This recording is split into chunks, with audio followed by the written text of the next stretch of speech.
Hello, ladies and gentlemen, and thank you for joining us for another installment of From Sacko to Shiva with Chase and Tom.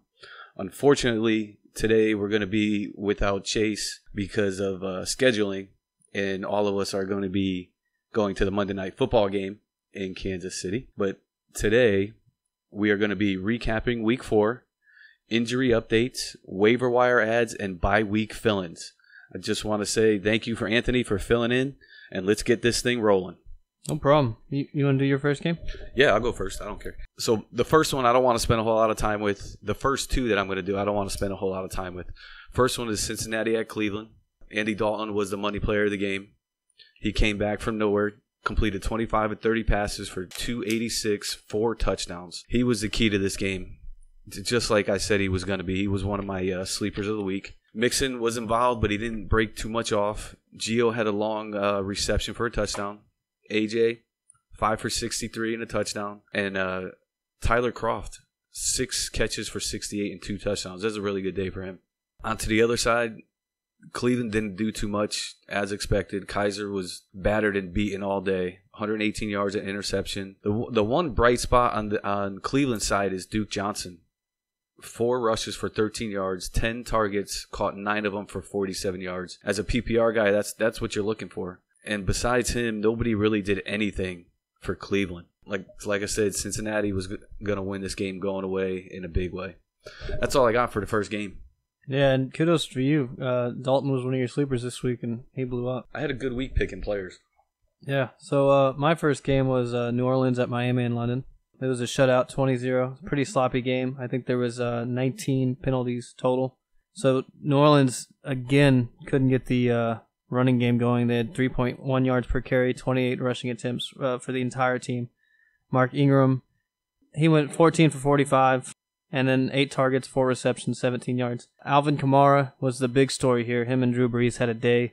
Kamara was 5 for 25, 10 targets, 10 receptions, 71 yards, and a touchdown. Adrian Peterson, 4 rushes, 4 yards. I think Adrian Peterson is no longer ownable. He had 6 of the 74 offensive snaps. Kamara had 26. Ingram had 46. So Ingram's still like their lead guy, but I mean, this was all about Kamara in the passing game. Drew Brees, 29 for 41, 2 touchdowns. Great game. Again, it was just the Drew Brees and Alvin Kamara show. Michael Thomas, 11 targets, 8 receptions, 89 yards, and a touchdown. We finally saw that breakout game from him that we wanted. Snead was out with a hamstring injury. He's week to week. It was a late addition on Friday to the injury report, so it's not good. No news on it yet, though. On the Miami side of the ball, after that first drive where they threw that pick in the end zone to Julius Thomas, they only had 105 yards of offense. I think any game where Jay Ajayi is not rushing 20 times is bad for them. He ran 12 times for 46 yards, 1 target, 1 reception, 8 yards. He only ran 18 times last week, and he ran for 28 week 2 when they won. So I think they need to get him the ball more. I think he's still injured and nursing that injury a little bit. So yeah, I might agree with that. This was a homecoming for him too. So Devontae Parker, 8 targets, 6 receptions, 69 yards. Jarvis Landry, 7 targets, 6 receptions, 40 yards. Decent PPR days. They hit double-digit points. Not startable, really, in standard.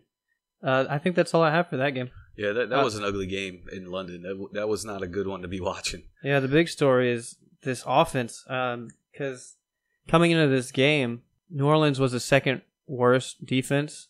They had allowed over 1,000 total scrimmage yards in their first 2 weeks. So the fact that they pitched a shutout to Miami, you got to really start worrying about this offense. When was the last time the New Orleans Saints pitched a shutout? Do you have any idea? I can't even remember. I think like in the last 10 years, they've had 2 shutouts. Man. That's crazy. I don't know where that defense came from. Cutler struggled, Ajayi struggled. That thing was just ugly to watch. It was bad for everybody, yeah. All right, my next one is Pittsburgh at Baltimore. One of my sits of the week was Big Ben. He's an away game for him is not going to be a good game, and he proved it. 18 of 30 for 261, 1 TD, 1 interception. The money player of this game was Le'Veon Bell. Carried the ball 35 times. Finally, Le'Veon. 144 yards, 2 touchdowns, had 6 targets, caught 4 of them for 42. This is the Le'Veon Bell that everybody's been wanting to see, and I'm glad we finally saw it. Antonio Brown, 9 targets, caught 4 of them for 34 yards. It's a little bit of a struggle, and he was frustrated, definitely, on the sidelines. Martavius Bryant, 5 targets, caught 3 of them for 48 yards. He's the boomer bust kind of guy, and that's, the lower side of what we're going to see from him. Nobody really separated themselves as a tight end there. Joe Flacco, I still think he's injured and trying to work through it. Completed 31 of 49 for 235, 1 touchdown, 2 interceptions. Here's one that stood out to me. Terrence West carried the ball 4 times for -7 yards. It may be time to drop him because Alex Collins is breathing up his neck. He ran the ball 9 times for 82 yards, and he did fumble the ball, which affected his snaps in this game.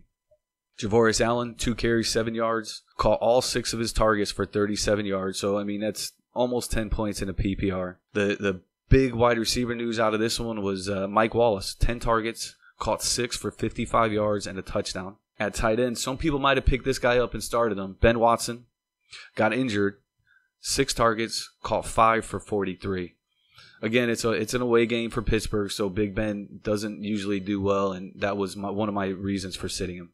That's it for that game for me. Yeah, anytime you run the ball 15 times and throw the ball 49, it's probably not going to be a good day. Let me ask you, with all these bye weeks coming up, there's going to be 4 really good quarterbacks sitting next week. Even in 2 quarterback leagues, would you consider starting Flacco at all? It's a struggle. I don't think I would ever want Flacco on any of my teams. In one of those 2 quarterback superflex guys, I might try and find somebody else that has a better matchup. Yeah, I agree. I think you have to be really desperate at this point to have Flacco on your team. Yep. Which you might be coming up, but who knows. Okay, my next game was Detroit at Minnesota. It was the lowest scoring game in the afternoon games. The big story here, obviously, is Dalvin Cook. He's out for the rest of the season with the ACL injury. This was all about Detroit's defense. They harassed Minnesota. They put themselves gave their offense great field position all day, and they turned it into 11 points, and they 14 for the game. So here's an interesting thing. Detroit hasn't had a 100-yard rusher in 4 years, and Amir Abdullah was just 6 yards away from ending that streak. Oh, he was so close. He was so close. That was heartbreaking for them. Well, yeah. Not he really. Actually, they got the win. He actually got injured and he sat out, I think, the last 15 or so plays, so he had a real shot at getting that. Yeah. So just quick on the stats. Stafford was 19 for 31 for 209. No touchdowns. Abdullah, like we said, 20 attempts, 94 yards, and a touchdown. So close to breaking that. Marvin Jones, 5 targets, 2 receptions, 42 yards. Golden Tate, 5 for 3 for 29 yards. Eric Ebron, 4 for 2 for 27. Not really an offensive game here. So it kind of shows in the stats. Case Keenum, 16 for 30, 219 yards. Dalvin Cook was the lone bright spot on this team for 13 for 66, a touchdown, and he also had 3 targets, 1 reception, 8 yards. He was the lone bright spot on that offense until he went out. Well, besides, I guess Stephon Diggs and Adam Thielen still had a day, but this was the Dalvin Cook show. Stephon Diggs, 7 targets, 5 receptions, 98 yards. Adam Thielen, 8 targets, 5 receptions, 59 yards. Kyle Rudolph, 4 targets, 2 receptions, 34. And, Murray was 7 for 21, filling in. Looks like he's going to be the guy going forward. I know they gave him the big contract in the offseason, so. Yeah, and I'm not a huge Murray fan, but I think he'll get the volume of rushes in that offense. Yeah, I think you maybe only add McKinnon and PPR. Yeah, McKinnon, I'm pretty sure he'll get those. He'll get back to his role as being a PPR back. All right, what's your next game? I'm going to go to the Sunday night game. Indy at Seattle. It's another one of those games where there was a huge one team was a huge favorite, and that's what ended up happening. On the Indy side, Jacoby Brissett, he started off really well. He finished 16 of 29 for 157, 1 touchdown, and 1 interception. Gore, 12 carries for 46 yards, 3 targets, caught all 3 for 34 yards. I owe Chase 10 push-ups for this one. I thought Frank Gore was going to get closer to 90. T.Y. Hilton, 6 targets, caught 3 of them for 30 yards. Not a big day for him. Doyle, the tight end, 7 targets, caught 5 for 27. Brissett was harassed all game by the Seattle defensive line.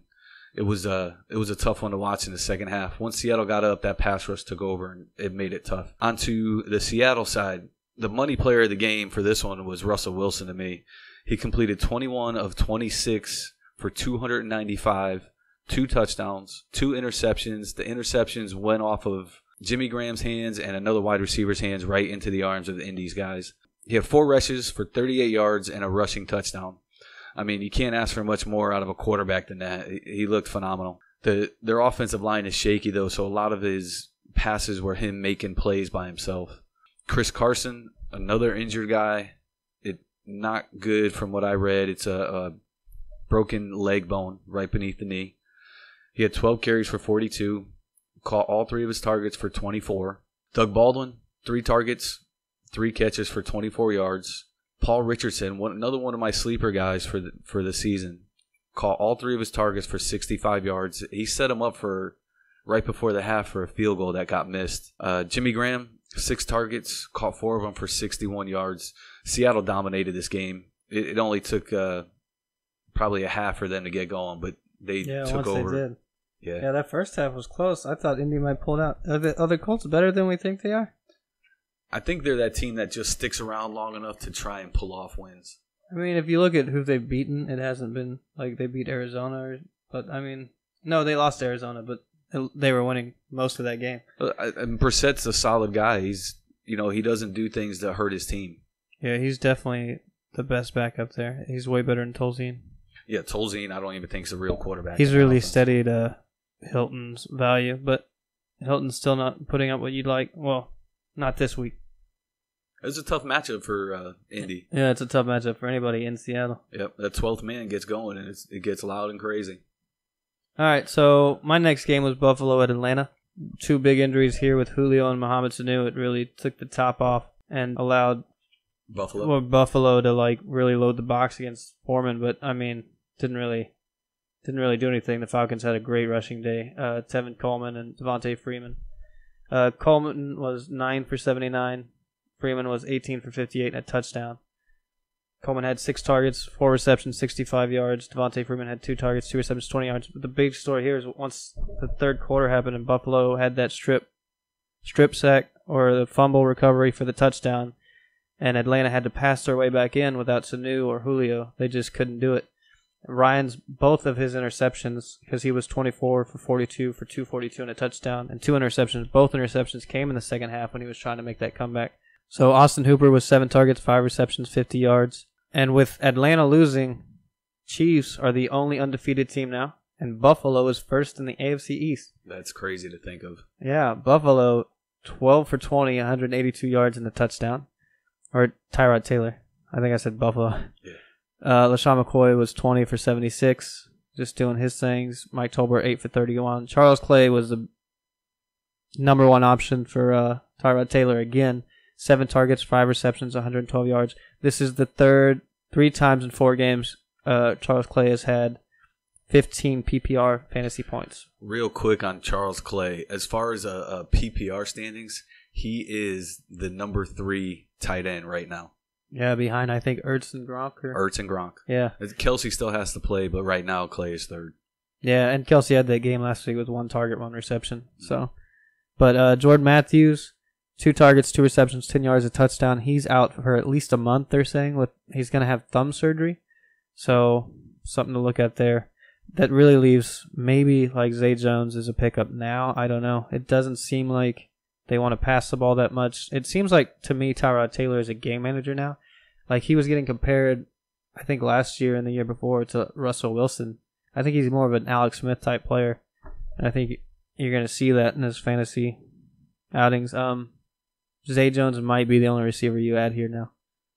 Yeah, I like Zay Jones, and I'm a big proponent of him. I just think it's going to take a little time for him to get used to being an NFL wide receiver. And just a quick little note, this is the 2nd week in a row Ryan has had multiple interceptions.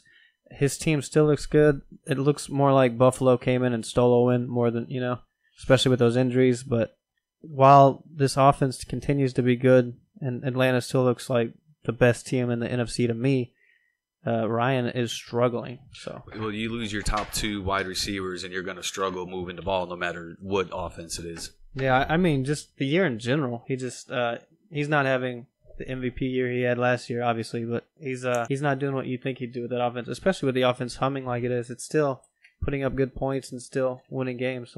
So I'm going to ask you a non-football question. I usually do it, and I like to try and catch Chase off guard. So what is and where is your favorite barbecue in Kansas City? Oklahoma Joe's for sure. And I love brisket, anything brisket. I prefer like if I go to like Firehouse Subs or something, I'll get the cheddar brisket, or that's what they used to have over at Quiznos. They got rid of that, so I used to love that Quiznos stuff. Right, and by the way, I'm a huge barbecue fan. Like, it's probably my favorite type of food. But what about you? I got two things. When if I'm going out and I'm going to sit down for dinner, I like to go to Jack Stack and get the Crown Prime Rib. To me, that is fantastic, and it's about $35-$40, but you get these two huge, gigantic ribs with a huge slab of meat on it, and it's unbelievable. It's fantastic to me. It melts in your mouth. I like a little bit hotter barbecue sauce, and man, that is one of my favorite barbecue foods. Then if I'm just going real quick, I'm either going to go to Gates or Oklahoma Joe's and grab either a pulled pork or a burn-end sandwich. Yeah, I love the burn-ends, but I want to try Memphis barbecue, man. They say that's the only barbecue that rivals Kansas City. So I don't know. Kansas City has some really good barbecue. The closest I ever gotten was Dallas. I had some barbecue in Dallas. Yeah, it was okay. I want to try Memphis at least. Road trip. All right, my game was the game that I wanted to watch. Like this game to me had everything that I wanted to see in a football game. Is Tennessee at Houston. Now, we all know the score. It was not a good score at the end of it. Houston scored 57 and Tennessee got rolled. It was because Mariota got injured. Before his injury, he was 6 for 10 for 96 yards, 2 interceptions. He ran the ball 4 times for 39 yards and 2 rushing touchdowns, which from a quarterback, that's huge. Those saved his fantasy day. Yeah, even if you did have him and you had it's not that bad of a day for what he put up. DeMarco Murray, 7 rushes for 31, caught two of his 2 targets for 4 yards. Not a good day for the running day for Tennessee. Not even in the passing game. Rashard Matthews, 8 targets, caught 3 for 49. Decker showed up, nothing special. Delaney caught 3 of his 7 targets for 51 yards. It was not a good day for Tennessee. Anytime you have only 20 passing attempts, man. And the other 10 came from Matt Castle, and when he tries to throw a pass in the NFL now, it's never a good thing. Right. But on to the Houston side, the money player of this game, Deshaun Watson. He did everything you wanted to see out of a quarterback in his young days. Completed 25 of 34 passes for 283, 4 touchdowns, 1 interception. Had 4 rushes for 24 yards and another touchdown. So he had 5 touchdowns on the day. It opened up the holes for Lamar Miller. He had 19 carries, 75 yards, and a touchdown. Caught 4 of his 5 targets for 56 yards and another touchdown. He had a pretty good day. Yeah, especially I threw out the stat to Clark Browning 2 weeks ago that Lamar Miller had only had 5 touchdowns all season last season. He was healthy the whole season. And hadn't been in the end zone yet, so to see him get 2, is a good sign. And I watched the game track of this game, and it looked like the head coach was designing plays that Deshaun Watson was comfortable running, which when you have a young guy that has unique talents like Watson's rushing ability, that can only make him better. No, I agree. I agree with you. And then Dante Foreman, 13 carries, 45 yards, decent. The wide receiver that made the plays this week was, I have him as Hopkins. You're going to have him as Fuller. But Hopkins, to me, had 12 targets, caught 10 of them for 107 and a touchdown. Well, DeAndre Hopkins had one of the best fantasy points of the day for a wide receiver. I think he was 5th. He finished 5th or 4th overall. So, I'm just saying Will Fuller, I stashed him in a league, and I wanted him in another. And to me, he's a big add this week. But obviously, DeAndre Hopkins, the number 1 guy on this team, and that's not going anywhere. Well, I think having that speed guy will open up more things for DeAndre Hopkins, which is always a good thing. When you have more options, the better your offense is. And then real quick, the rookie or the young tight end they have there, Griffin, He had 5 targets, caught 2 of them for 13 yards. Not much there, but he's a guy to keep an eye on. I know they're getting healthier there with the wide receiver, so he may go by the wayside. And Houston just dominated this game from the get-go, and that was the story of this game. Yeah, this was all Houston. So, do you think Houston wins the division over Jacksonville? I mean, I can't wait to see that game. That Houston-Jacksonville game is going to be amazing. Yeah, and do you think the Titans aren't as good as we thought they were? The Titans' defense is not that good. Yeah. It hasn't been putting pressure on any of the quarterbacks. They give up a lot of yards. Now they give up touchdowns. So, to be fair, though, their defense was pretty awful last year as well. Yeah, I'm wondering why they didn't address that in the offseason. Yeah, man, they really need to. They were like one game back from winning the division last year. So they were supposed to take a big step forward this year. They were my pick to win the AFC South this year, but it looks like clearly Houston is the front runner. Houston-Jacksonville, that's going to be a good matchup. So I asked you this on the KC Sports Radio, but do you think Houston was just one good quarterback away from being a Super Bowl team? They have all the pieces. Their cornerbacks are a little banged up. Their secondary's banged up. If they get all those pieces back, I think they can make a run. I mean, really, if you get by Jacksonville, you're going to win that division and you're in the playoffs. I agree. And last week really kind of helped me in that belief when they went into Foxborough and almost beat Tom Brady. But then again, that defense, I mean, after this week, maybe that's just that defense is just that bad. I think it is, and I've been saying that since week 1. I think that defense is brutally bad. Yeah, something to note, too. I know we're not on that game yet, but Dante Hightower is back this week, too, and still Cam Newton destroyed that team. Yeah, Cam Newton had a day. My next game was San Francisco at the Cardinals. This was a game for kickers. There was 9 field goals before the walk-off touchdown in overtime. Sloppy game, 23 penalties. This was the 3rd game without a touchdown for San Francisco this year. You thought last week their offense came alive against the Rams, but they went right back to not even scoring a touchdown. So the 49ers, I actually read this stat on ESPN. This is a great stat. The 49ers actually had 16 quarterback hits, which was more than most teams had coming into this week for the whole season. But they had 16 quarterback hits on Palmer, which was more than they had points. So getting into the stats, Brian Hoyer was 24 of 49. You never won Hoyer throwing 49 times. For 234, 0 touchdowns and an interception. Carlos Hyde was the lone bright spot on this team. Carlos, 16 for 68. He was targeted 6 times, caught 5 of them for 27. So he had a really good PPR day. He's also a little bit injured in that game, too. They talked about he might sit and let Matt Breida get some play, but it looked like he made it through all right. Yeah, he's been banged up for a little bit. It's be interesting to see when that injury tag goes away. Trent Taylor, 10 targets, 5 receptions, 47 yards. Aldrick Robinson, 12 targets, 3 receptions, 52 yards. Pierre Garçon, 8 for 4 for 36. Marquise Goodwin, 2, 1, 18. Going over to the Cardinals side, Carson Palmer's 33 for 51, 357 and a touchdown. It really looks like last year wasn't a fluke. It looks like he's declining. Chris Johnson, 13 for 32.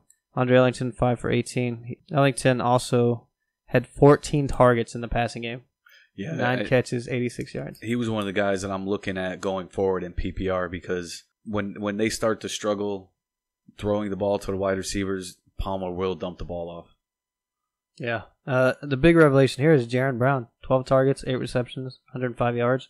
This is his 3rd consecutive week with at least 10 PPR fantasy points. He's a big add for me this week. Larry Fitz, 7 for 4 for 32 and a touchdown. He had the game-winning touchdown in overtime. And John Brown, 7 for 3, 47. J.J. Nelson, 4 for 3, 34. Yeah, this was a really sloppy game. It's good for your kickers. He had the kickers, so. Yeah, that game was pretty ugly too. I watched the highlights and nobody looked like they were doing anything until the last drive when Fitzgerald caught the touchdown. Yeah. Let me ask you, what sports did you play growing up? I played just about anything you could get me to. Like, the first sport I ever played, I think it was 8 or 9 years old, and it was soccer. And then after that, we played for a couple of years. I had a younger brother, so whatever we did together. And soccer was our first one. He was better at it than I was, so he always wanted to play. Then we moved on to baseball, and we were both good at baseball. And then from baseball, we went to floor hockey, wiffle ball, And then right around 8th, 9th grade, I started playing football. And I noticed that I was good at it. Like, for some reason, I was making plays that other people weren't making. I was doing things that other people weren't doing. So it started getting me more and more, putting me more and more onto pressure. Like, I want to do well in this. This is something I want to do. I want to do good at it. So I started practicing in my backyard, just running around, looking at different angles, trying to figure things out. And it just kept growing and growing and growing from there. For me, like, I started in 5th grade with baseballs because my mom was she didn't like me in my room all the time playing PlayStation. She's like, you got to play a sport. We don't care which one, but you got to play a sport. And I was like, I don't care. I don't like any sport. So they put me in baseball, and I hated it. My team went 24-0, and we won the championship that year. I still got the first place trophy. But my mom never went to a game. She was working 2 jobs, so she didn't see that I was the worst player on the team. They stashed me in left field. I batted 9th, which actually my coach was shocked that year. Like, he found out I had like 11 RBIs, and it's because I bunted every time. I got on base every time. Nice. Like, the one time I swung the ball, we were up like 20 points, and he comes up to me and he's like, just so you know, like, we're up too much. Like, it's really unsportsmanlike to bunt right now. If you could, swing. And I think he wanted me to go out, get on base. But yeah, so I hated baseball. My mom came to a game the next year. I got hit in the groin with the ball. So I went out immediately for the entire game.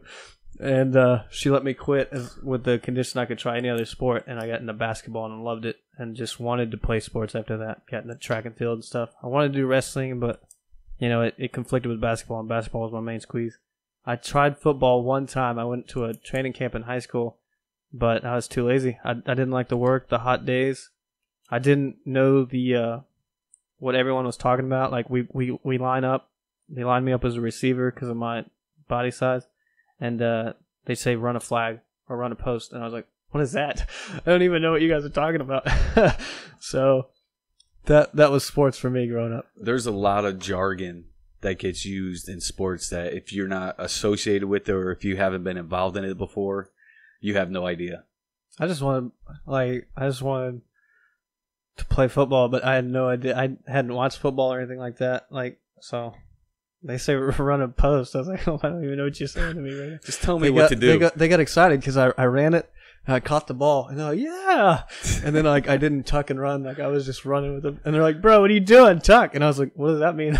I don't know what I'm doing here. I was supposed to put the ball in my elbow and run with it. And I was just running like 2 hands out. I've always been a defensive guy. Like, that's my specialty. So I used to hit a lot of people. That was what I did. I hit the quarterback, hit the running back, just hit people. And I loved it. Yeah, man. Going from not knowing football to full pads, I was a little scared. It's huge. It's a huge difference. I was just lazy as a kid. I mean, there's a lot of lazy kids out there. Yeah. But they should always be involved in something. Just go outside. Just be outside. Do something. I was always outside in high school just with like skateboarding and hanging out with friends. But in middle school, yeah, it was all about that PlayStation. Yeah, a lot of kids are like that nowadays too. So my next game was, or is it your turn? You can go ahead. My next game was Jacksonville at New York Jets. So here's an interesting stat. Powell is averaging 12 non-PPR and 15.8 PPR points without Forte. And he kind of continued this trend here this game. We still had a couple turnovers from McCown, 1 interception and 1 fumble. This actually looked like it was going to be a tie. We had a walk-off field goal with 28 seconds left. So Jets win 23-20. But go over in the stats. Oh, I want to do Jets. Yeah, I could have swore Jaguars were going to run away with this right from the start. And the Jets just hung in there, made a couple plays. And yeah, the Jets are 2-2. They're tied with Patriots now. Man. But McCown was 22 for 31, 224. He had the interception and the fumble. No touchdowns. The big story here was the running game. They acquired over half of the Jets' total offense. Powell had 21 for 163 and a touchdown. McGuire had 10 for 93 and a touchdown. Even receiving, McGuire was 2 for 38 on 2 targets, and Powell was 4 for 27 on 5 targets. So this was all about the running backs here. Safarian Jenkins had 4 targets, 4 receptions, 64 yards. Jermaine Kearse, 7 targets, 4 receptions, 17 yards. Going over to the Jaguar side, Bortles was 15 for 35. That's less than 50% of his passes completed for 140 yards and a touchdown and an interception. His 1 touchdown was to Fournette, who just looked great. 24 for 86 and 5 targets, 4 receptions for 59 yards and a touchdown. Marquise Lee, 3 targets, 2 receptions, 18 yards. Allen Hurns, 10 targets, 4 receptions, 42 yards. So that's a lot of drops. Or just, I don't know what was going on there because I just watched the highlights, but 10 targets and only 4 Well, catches. if you figure Bortles is not that great accurate of a passer, that's probably half of it. Yeah. And Mercedes Lewis, who had that big game last week, 4 targets, 0 receptions. Big goose egg. The big goose egg. Yeah, so everyone said it was a one-hit wonder last week. It looks like that's 100% the case. Yeah, that was not a game that I wanted to watch at all. So yeah, but I can't believe the Jets are tied with the Powell though looked good. Powell looked great, and he's got to be an ad. Yeah, I picked him up at last minute. But even if you take away his 75-yard touchdown run, I think he still had 15 touches for 120 yards, which is really, really solid for a running back. Do you know how long Forte's out? It didn't say. Yeah, I didn't hear either. A toe injury, I believe. That's something I need to look up. But Powell has earned the starter role, in my opinion. Yeah. Even if Forte comes back, it's got to be Powell. They have to start featuring him as the feature back because that's what he is. Yeah, I think so too. Yeah. It seems like it takes the Jets a little bit of time to figure out who their best players are. But right now, I think it's Powell and McGuire, and they're going to run the show going forward, I believe. Let me ask you, even with, I guess, the Jets winning, do you see them benching McCown for Petty? No, I think McCown's their guy. I think maybe just winning is hiding the fact that McCown is still trying to lose them games, but yeah, I see them not really benching him either until they start really losing. So, what's your next game? Man, I think I'm going to go with Philly at Chargers. I'm going to call this the Chase game. Yeah. So this one's for you, Chase. Yeah. Carson Wentz was a sit for me. I really didn't want to start him, and he completed 17 of 31 for 242 and a touchdown. Had 6 carries for 14 yards. It's a solid day, nothing special, not great. And I just thought there was better players out there that had better matchups that you could mix in. We did have a LeGarrette Blount sighting.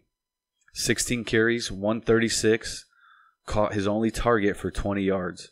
Now, last week's big pickup, Wendell Smallwood, 10 carries, 34 yards, a touchdown. Caught 4 of his 6 targets for 45 yards. It's a solid day. And I think that he's the guy that they want in the Darren Sproles role. Yeah, he's going to be really great in PPR. Yeah, if you got him last week, great. If not, hopefully you could swing a deal or try and get him. I picked him up in 2 leagues. Didn't have the fortitude to start him. That was my mistake. I got him in a couple, and I didn't start him either. But it's more of I want to see how they're going to work this thing out. It doesn't surprise me that they tried to run the ball as much as they could in this game because the Chargers were one of the worst teams against the run. And I think that showed with the Garrett Blount and Smallwood. 26 carries between them for 170-ish yards. I mean, that's a good day for anybody. Alshon Jeffrey caught 3 of his 6 targets, 29 yards and a touchdown. Ertz did what he normally does. Caught 5 of his 8 targets for 81 yards. And then on to the Chargers side. Phillip Rivers was one of my starts, and he was a money player of this game. He completed 22 of his 38 passes for 347 and 2 touchdowns. Now on to the flip side, we had Melvin Gordon. He was nursing an injury coming into this game, so I think it affected him. He had 10 carries for 22 yards, had 3 targets, caught 1 for 7. So, I mean, he struggled. He had a rough day yesterday. Keenan Allen, 11 targets, caught 5 for 138. Now, the big surprise of this game was Tyrell Williams. Finally broke loose of his co-mate there, Travis Benjamin. Tyrell caught 5 of his 6 targets for 115 yards and a 75-yard bomb. So he had a good day. The tight ends, they had 8 targets between them. They caught 5 of them for 34 yards and 1 tight end. That was Hunter Henry with a nice catch. I'm still so worried about Henry. He didn't have a target in the first half again. Man, I know I've been harping on this each week, but I'm really stressing out if I'm a Henry owner. Tight ends have been tough this year. You only got 5 that you could really count on, and then the rest of them you're guessing at. This week was a good week for surprise tight end performances, I think. Yeah, there was a bunch of them. Charles Clay, I think, being the best one. Yeah, Darby, Brait, Howard, they came out of nowhere. that's all I got for the Chargers game. It was a good game. Chargers found another way to lose it, late. I think they've lost games on a missed field goal, a late field goal by the other team, and running out of time here in this game. I do want to give Chase credit since, this game is for him. He was talking about on our first podcast how Ertz has every year he's gotten better, and he was like the 20th ranked his first year, and then like 13th, and then like 8 last year or something among tight ends, and he predicted them to be top 5 this year. And it would take a crazy downturn for that to not happen at this point. Well, right now, Ertz is the number 1 tight end in PPR scoring. So yeah, I mean, that's a pass-first offense, and that's Carson Wentz's favorite target. So it would be crazy for me if Ertz didn't finish in top 5 at this point. Yeah, good job. Good job, Chase. Yeah, so New York Giants at Tampa Bay, 25-23, last-second field goal, drops the Giants to 0-4. So their season might be done. They had a 2-point conversion called back after Odell Beckham was ruled out of bounds. So it should have been a tie game. Should have gone into overtime, but Odell couldn't stay in. This is Eli Manning had his first rushing touchdown since 2014. He was 30 for 49 for 288 and 2 touchdowns, and then 3 for 22 for the 1 rushing. So, but don't get used to that. Like I said, first since 2014. So Gallman 11. Rushes, 42. Shane Vereen, 5 for 14. Paul Perkins, 9 for 13. Not much on the ground there. Odell Beckham, 15 targets, 7 receptions, 90 yards. And again, the 2-point was called back. Evan Ingram, 11 for 6 for 62. 11 targets, 6 receptions. Sterling Shepard, 5 targets, 5 catches, 54 yards. Continues to be just their consistent guy. Brandon Marshall, 10 targets. Love to see that for 6 receptions and 46 yards. What's up, bro? What's going on? We just gave you a little shout out. You missed it. And then on the Buccaneers side, Jameis Winston had a day against a really tough secondary. 22 for 38, 332, and 3 touchdowns. So I know Chase was like down on Winston last week. Let me explain why that was wrong. Week 2, they played Minnesota. That's arguably best defense in the league. It's at least top 3, right? Yeah, they're good, yeah. Week 2, they got up super early in the first half against Chicago. Glennon threw 3 picks that game in the first half. They were up like 24-0. So they didn't need to throw the ball. I'm super high on Winston. He start him every week for me. I mean, he just threw 332 and 3 touchdowns, 0 picks against the number 1 secondary. Go ahead, Chase. I would like to say the reason why I was low on Winston last week against the Giants is because last week was the first time since 2015 that the Giants have allowed a quarterback score more than 20 fantasy points on them. Well, let me tell you this, because I called you after I edited the podcast, and I was kind of bitching you out about the Winston thing. For me, it was not that you were low on them against the Giants, but you made it seem in the podcast that you were low on Winston for the entire year. And I was like, bro, you're absolutely crazy. Well, I apologize about that, but no, it was just to clarify. Giants, the Giants just are harsh against QBs. Chase just showed up, by the way, so you want to join us? Sure. So, getting back to everyone else on the Buccaneers side, Jaquez Rodgers, 16 attempts for 83 yards. He also had 3 targets for 2 receptions, 25 yards. I think he's going to get some work with Doug Martin coming back this week. I think he's earned it. Question is how much. You had Cameron Brate, 6 targets, 4 receptions, 80 yards and a touchdown. O.J. Howard, 4 targets, 2 receptions, 63 yards and a touchdown. So good day for tight ends there. Mike Evans, 11 targets, 5 receptions, 67 and a touchdown. Against a really tough secondary, he shines through, man.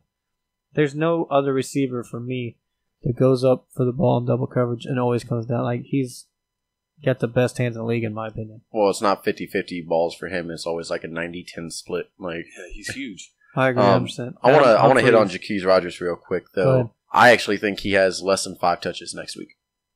Well, I hope you're right, because I have Doug Martin. So no, like I think he's actually been really handcuff. inefficient, and I think that's why they've been struggling a lot in these games, is they can't establish the run. Well, they're very similar players in their styles, and I think they both are going to have value going forward just because how much is Doug Martin going to play in his first game back? We've seen Snead came back this week, supposedly, and he didn't play. Now but he was Martin. Hurt, so that was different. But you never know how your first game back is going to go. No, I mean, look at Le'Veon Bell, just for the holdout, not playing preseason. So, but I mean, they definitely got the run game going this week, Chase, with 16 attempts and 83 yards. He did get helped by like a 36-yard rush, but I'm just saying, they've definitely had it going this week. That's another game where the Giants struggle to cover tight ends. Yeah. So if you both got tight ends got a touchdown. If you got Great any tight and ends Howard. going against the Giants, make sure you get them in your lineup. So, what's your next game, Tom?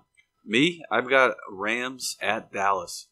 A really, really good game. Chase called this one right. I got this one wrong.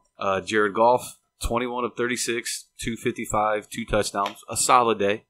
The money player of this game, Todd Gurley on this side. 23 carries, 121 yards. Caught 7 of his 8 targets for 94 and a touchdown. He was the guy that made this offense move and did good things. Sammy Watkins, 2 targets, caught 1 for 17. Cooper Kupp showed up in this game. Caught 5 of his 7 targets for 60 and a touch. Still no tight ends to really notice on the Rams side. Maybe Tyler Higbee, Gerald Everett a little bit. Nothing special. Then to the Dallas side, Dak Prescott. He had a pretty solid game. 20 of 36 for 252, 3 touchdowns, 1 interception. Ran the ball 3 times for 25 yards. He was key in this game. He made a lot of big plays and kept his team in this game. He actually got lucky. There was another red zone target to Des Bryant that should have been an interception.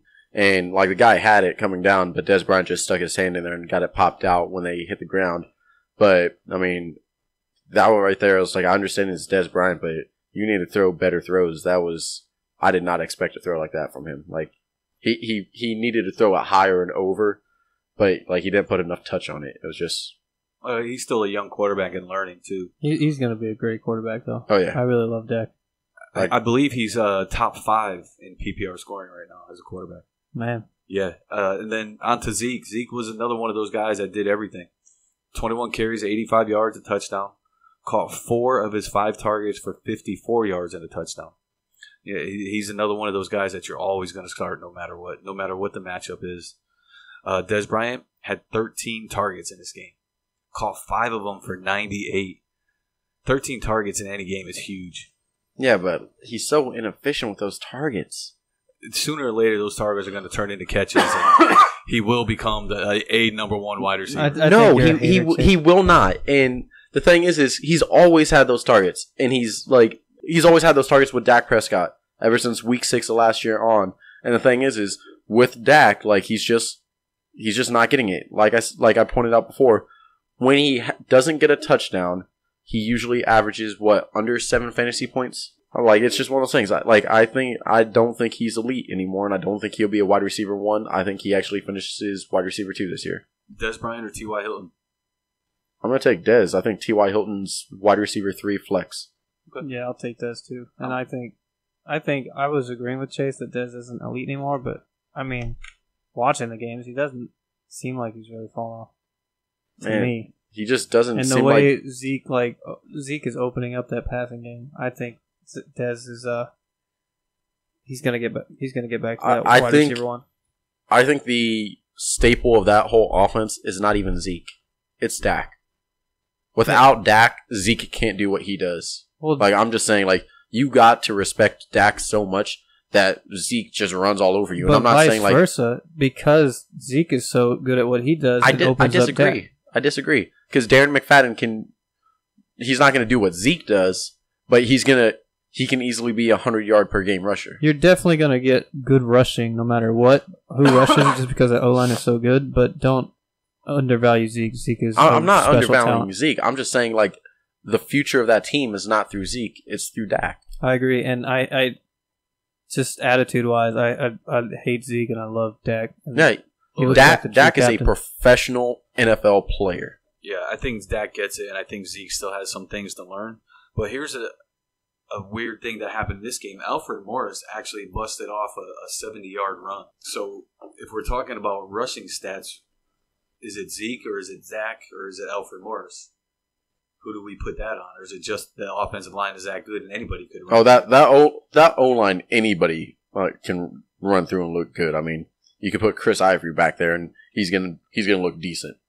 I'm just saying, but the thing is Dak just adds that it factor. When you look at players play and you there's a future Hall of Famer, I look at Dak and I see that. No questions about it. That kid's a future Hall of Famer. Before the season started, I said Dak is going to improve on what he did last year. And so far, I've been right, which is, it's just one of those things that you look at and you think Dak's got to have more of a presence in this offense than he did last year. Yeah, and I think last week against the Broncos was just an overreaction. That was just a really tough team in Mile High. So yeah, or actually that wasn't last week. That was 2 weeks ago, right? And I was low on Dak this year just based off of his schedule because it's still a hard schedule going forward and still a really tough season. But man, he's done better than I suspected against some of these tougher defenses in the league. All right, so Anthony, you got any more games? My last game is Oakland at Denver. The big story here was Derek Carr leaving in the third quarter to back injury. I actually owe Chase 10 push-ups, just like you. I said Derek Carr would get 200 yards and 2 touchdowns because we were talking about how Derek Carr's history against Denver, but I thought he was different this year. He's definitely evolved and gotten better. So yeah, I owe 10 push-ups. We'll do that soon. Yeah, we could do that at the Chiefs game. Demaryius Thomas had 2.1 PPR fantasy points, and it was his lowest total since Week 12 of 2011. Marshawn Lynch hasn't scored as low as he did since 2010. So, it was a rough game. It was a game Raiders were really trying to bounce back, and unfortunately, you go into Denver and Mile High and try and do it. It's not going to end well. So, Derek Carr was 10 for 18 for 143 and a touchdown. E.J. Manuel came in the third quarter, threw 11 for 17 for 106, and he threw the interception that won Denver the game. So, Marshawn Lynch, 9 attempts, 12 yards. Nothing there. 12 Skittles in his mouth. That's all he had.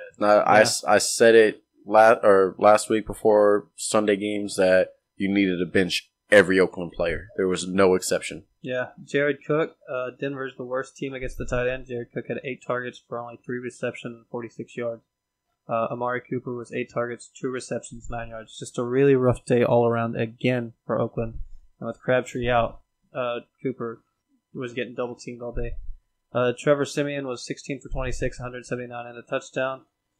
C.J. Anderson was 20 attempts, 95 yards. He had 4 targets, 4 receptions, 17 yards. Jamal Charles, 5 for 33. He's still looking good. He had a 16-yard run. Darby left with a knee injury, though. It was a good day for tight ends, man. He had the catch of the year so far, I think. 6 targets, 4 receptions, 75 yards, and a touchdown. He just palmed it and just held it in one hand the whole way in. It was so good. It was truly a great catch. Emmanuel Sanders, 5 targets, 4 receptions, 27 yards, and I already touched on Demaryius. But I wouldn't worry about those moving forward. Like I said, Demaryius Thomas hasn't done that bad since 2011. So I think this was just more about them being up and wanting to run the clock, and C.J. Anderson was just doing it, so there's no reason to go away from it. That's all I have for this game. Yeah, Denver dominated that game.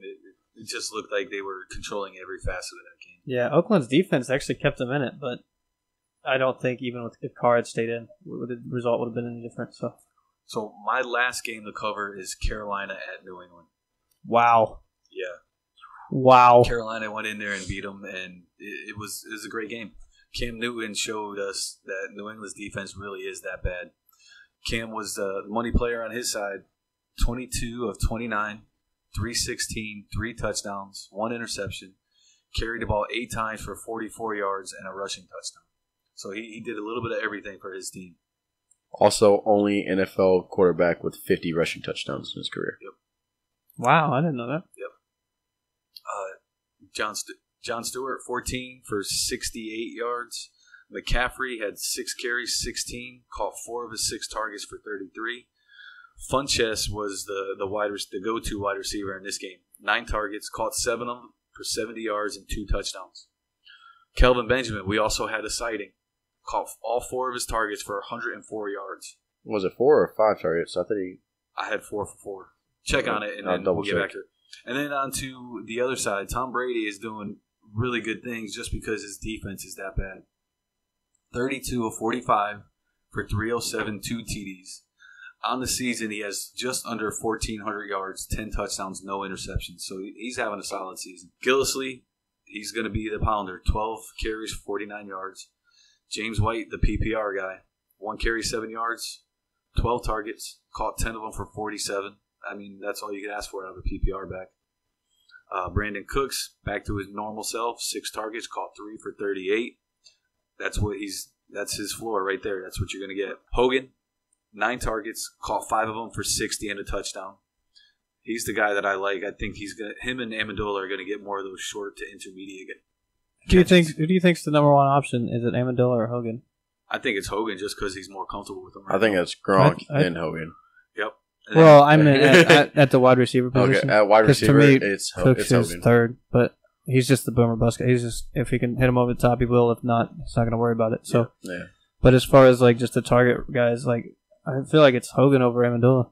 I do too. I feel like Amendola will have more targets, but Hogan's going to do more with his targets. Yeah, I agree. We saw week one before Amendola got hurt that Brady was really looking for him to fill the Julian Edelman spot, but when he got hurt, Hogan's really stepped up, and they're not moving away from him. I like that.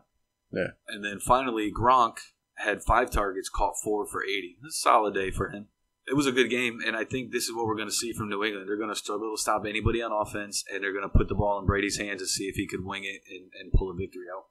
He almost did. Almost. Now, my question is with Carolina, are you worried that it's just because New England probably has the bottom 3 worst defenses in the league right now? Like, is that why Cam did so good? Is that why Kelvin Benjamin, Funchess, is that why they all were so efficient with what they got? What I see from the New England defense is they lack the players to put pressure on the quarterback. Like, there's no pass rush, so the quarterback just sits back there and waits and waits and waits, and then throws the ball. They're running a 3-4 scheme with only 3 rushers every time. Yeah, because if you look at last week, New Orleans was the worst defense coming into last week, and but they got after Cam. New England did none of that this week. So. Yeah. So I've got injuries coming up, but first I wanted to ask Chase a question. What's your favorite barbecue food and restaurant? Barbecue food and restaurant. Like, favorite barbecue restaurant? Yeah. Okay. Well, I'm probably going to have to go with burn ends or brisket. Just kind of the cliche, but it is what it is. But I love me some Kansas City Joe's. Man, you had the same as me. I said brisket and Oklahoma Joe's. Yeah. I'm telling you guys, if you ever try this Crown Prime Rib at Jack Stack, there's nothing else like it in barbecue. Man, I've had Jack Stack before, and I'm just like, it's way too pricey for what you get. Like, I'm just like, I'd rather, like, I mean, don't get me wrong, I like their barbecue a lot better than going to Gates, but I'd rather go to Gates for what I'm spending. Let me ask you a question, because I know you went to Memphis for a MGC tournament. Did you have some Memphis barbecue? I had some Memphis alligator barbecue. Man, I love alligator. Anytime I get a chance to have some gator, I'm all about it. It's the best food in the world. How did it compare to KC barbecue? Because it's supposed to be the only thing that rivals it. It depends, because for me, what does it is the barbecue sauce. I'm not a molasses or ketchup-based barbecue fan. I like that vinegar-based, and I like that tang to it. So, it's been a long time since I had Memphis barbecue. That was, 2010? That's a long time 2011? Doing Grand Prix and stuff. Man, I was going to tournaments all the time doing that stuff. Oh, I was doing good, too. That was a tournament I came in, I think it was 12th out of 1,800 people. Wow. Yeah, that's fantastic. Yeah. All right. And it was legacy, too. Nice. Let me get the injuries real quick. If you guys got something to add, just jump in there. I got Julio on a hip flexor. Carr hurt his back spasms. OBJ dislocated the finger and hurt his ankle. Dalvin Cook tore his ACL. Jordan Matthews surgery on thumb. Chris Carson broke his ankle. leg.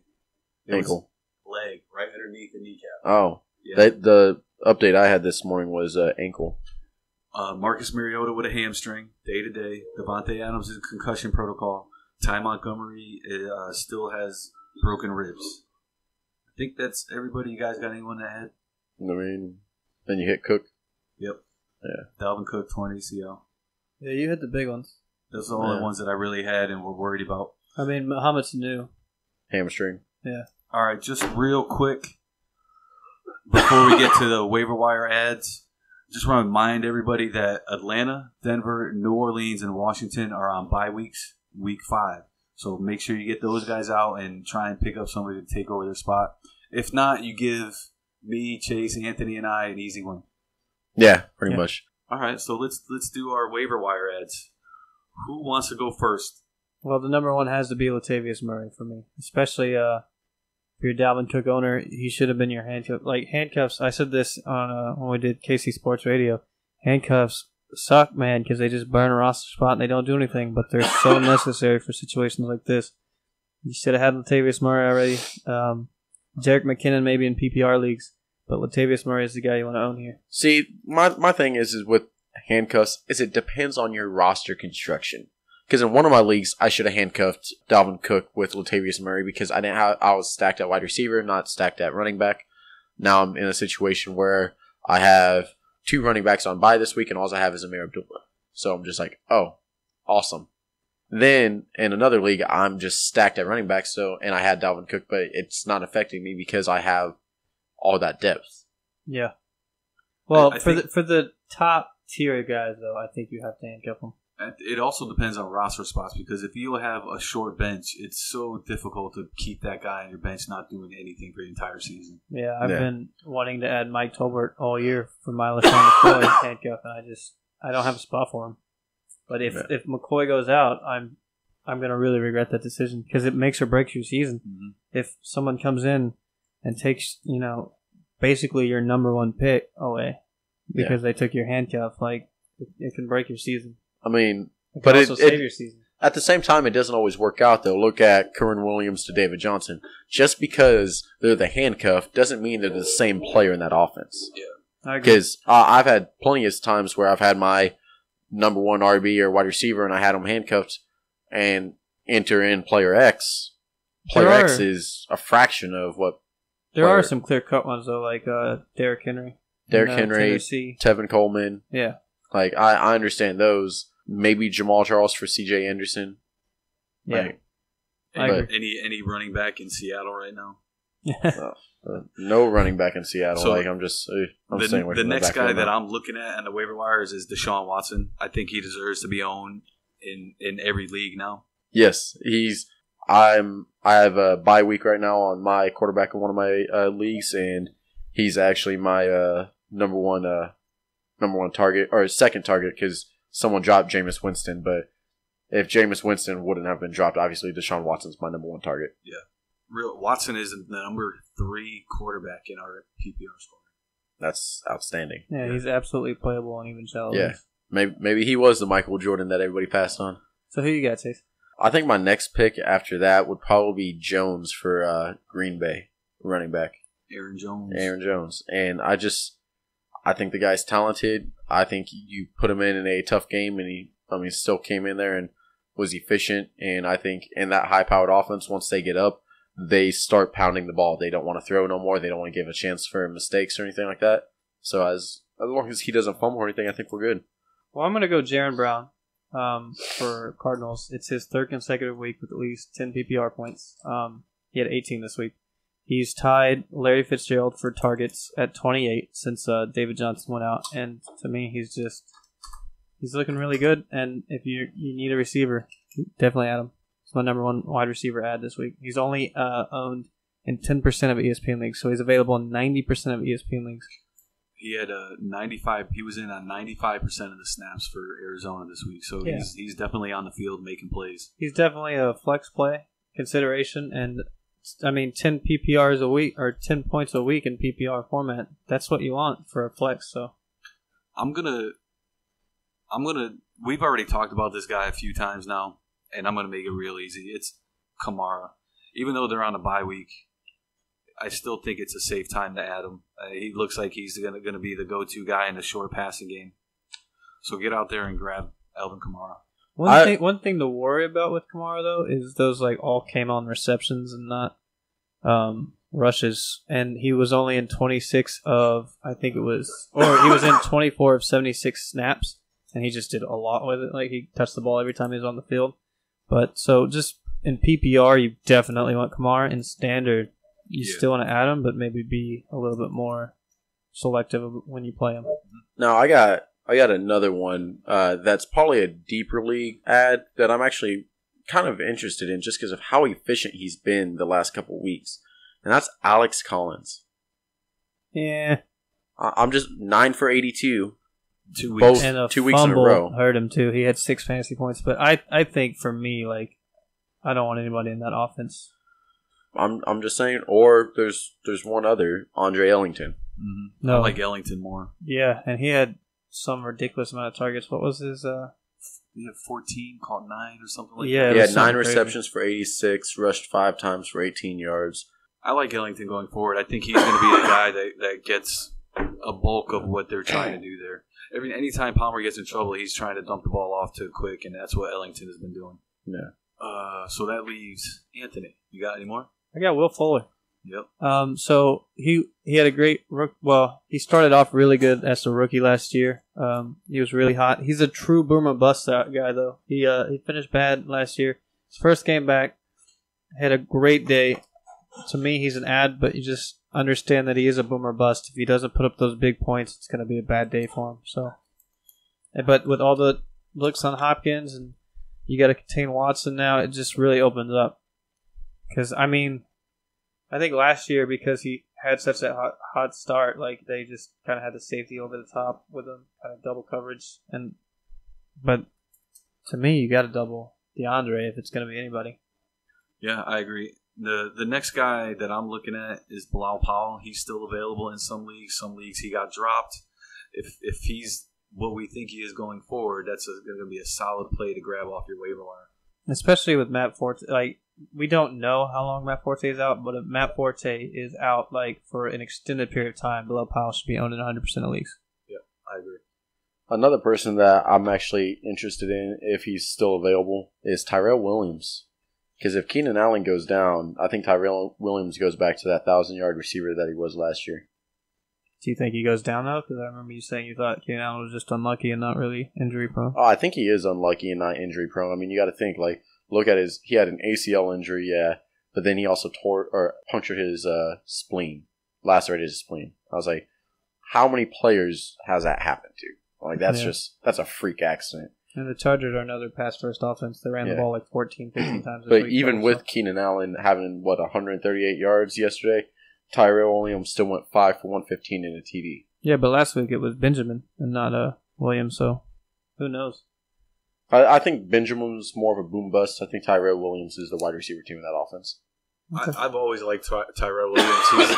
He's that big body guy that Phillip Rivers loves to throw the ball to.